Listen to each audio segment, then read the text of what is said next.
The Midnight Visitor. It started on a stormy night when I received an unexpected invitation from an old acquaintance to stay at a remote farmhouse on the edge of a forgotten town. The weather was ominous, dark clouds rolling in, and the wind howling like distant cries. With nothing to do and a yearning for solitude, I accepted, unaware of the chill that would soon crawl under my skin. Driving along the winding, deserted country roads, the rain began its relentless assault. The only light was the flickering beam of my headlights and the occasional flash of lightning that illuminated skeletal trees and barren fields. The farmhouse, nestled in a clearing, like a relic from a bygone era, appeared almost welcoming from a distance, warm light escaping its windows, inviting me in despite the encroaching darkness.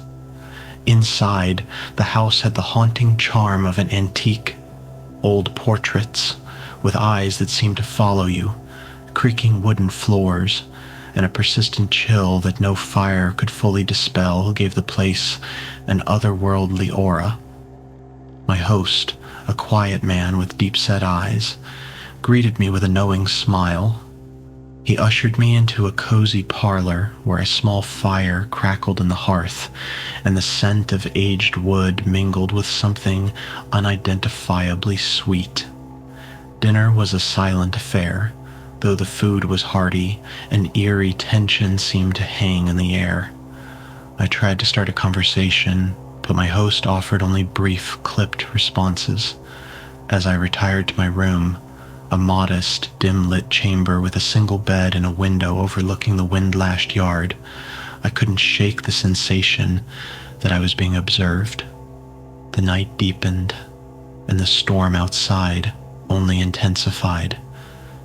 Lying in bed, I listened to the relentless drumming of rain on the roof and the occasional groan of the old building settling. It was in that stillness that I first heard it, a soft, deliberate tapping at the window. I sat up, heart pounding, convinced it was the wind.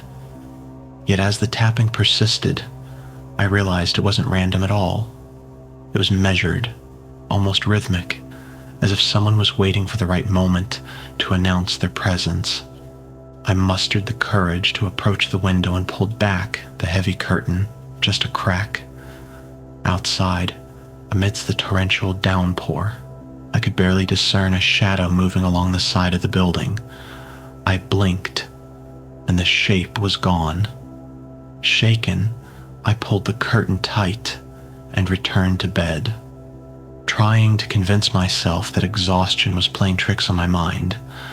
Sometime later, as I began to drift into a restless sleep, the door creaked open. I jolted upright, my eyes scanning the room. The door swung silently, but no one stood in the threshold. An icy draft brushed my skin, sending shivers down my spine. I called out softly, but the only answer was the whisper of the wind. I lay back down, unable to move, my mind racing with the possibility of an intruder, or something far worse. The following morning, the storm had abated, leaving behind a world washed clean yet steeped in foreboding. I ventured downstairs to find my host in the kitchen, his back turned as he prepared a pot of coffee. I cautiously mentioned the strange occurrences of the previous night, but he merely nodded slowly, his eyes dark with an emotion I couldn't quite read. "It happens sometimes in this house," he said quietly. "There are visitors, one might call them, on nights like these." His words sent a chill deeper than the fading storm. I tried to laugh it off, telling myself he was simply an eccentric man steeped in local lore. But as I sipped my coffee, I noticed muddy footprints leading from the back door into the hallway. The prints were erratic, as if made by someone or something with an unnatural gait. They started small at the threshold and grew larger as they progressed down the corridor, disappearing abruptly by the time they reached my door. I followed the trail, my pulse pounding as I recalled the tapping at the window and the silent intrusion through the door.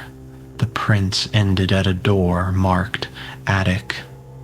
My host, noticing my hesitation, intervened with a gentle hand on my shoulder. "It's best not to disturb what lies above," he whispered. "Sometimes the past has a way of reaching out when it should remain undisturbed." That night, sleep was a distant memory. The house felt heavier, as if laden with secrets and unspoken warnings. Every creak of the floorboard and whisper of the wind outside made my skin crawl.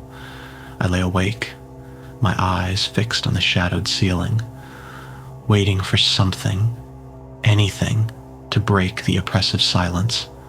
Around midnight, as the house moaned in its slumber, I heard it again, a soft voice, indistinct, speaking my name.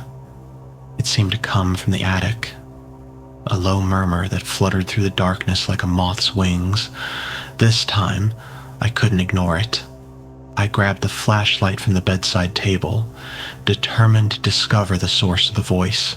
Climbing the narrow stairs to the attic was like entering a realm suspended between life and death. The air grew colder with each step, and a thick layer of dust danced in the beam of my flashlight.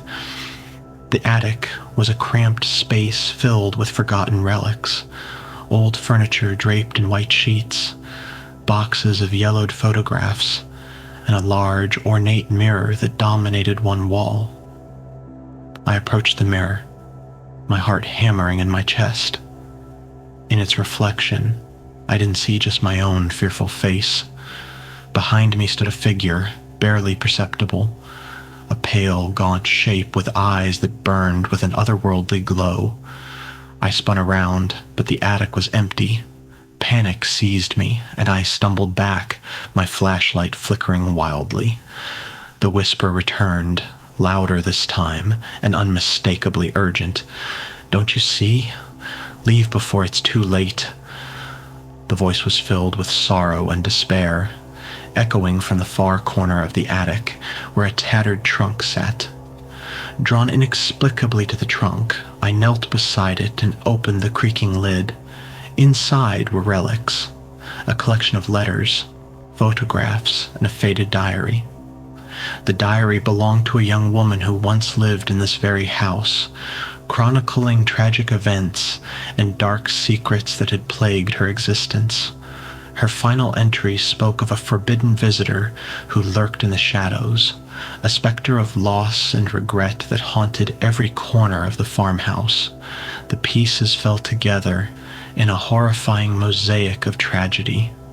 The midnight visitor wasn't a ghost of malice, but a tormented soul, condemned to wander the halls of the house, seeking solace and a final rest.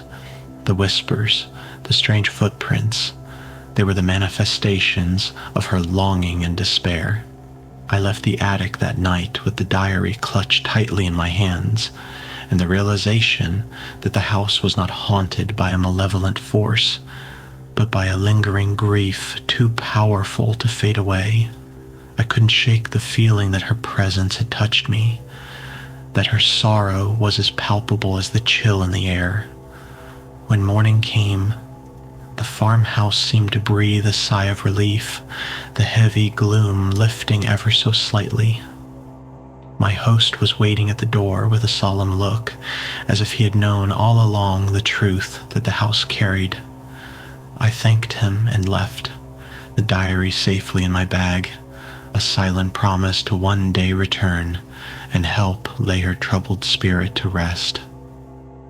I never forgot that night, the midnight visitor, the haunted attic, and the whispered lament of a soul trapped between worlds. It left me with a lasting chill and a reminder that sometimes the most spine-tingling ghosts are born, not of evil, but of profound sorrow. And even now, on stormy nights when the wind howls and the rain lashes the windows, I swear I can hear her faint voice calling out, yearning for salvation in the darkness.